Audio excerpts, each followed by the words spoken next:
और अपनी औलाद को मुफलिसी के खौफ से कत्ल न करना, क्योंकि उनको और तुमको हम ही रिस्क देते हैं। कुछ शक नहीं कि उनका मार डालना बड़ा सख्त गुनाह है। और जिना के पास भी न जाना कि वो बेहयाई है और बुरी राह है। और जिस जानदार का मारना अल्लाह ने हराम किया है उसे कत्ल न करना मगर जायज तौर पर, यानी बफतवाए शरीयत।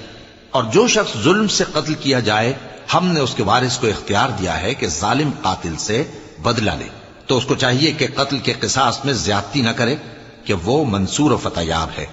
और यतीम के माल के पास भी ना फटकना, मगर ऐसे तरीक से कि बहुत बेहतर हो, यहां तक कि वो जवानी को पहुंच जाए।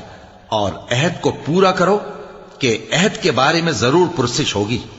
और जब कोई चीज नाप कर देने लगो तो पैमाना पूरा भरा करो। और जब तोल कर दो तो तराजू सीधी रखकर तोला करो। ये बहुत अच्छी बात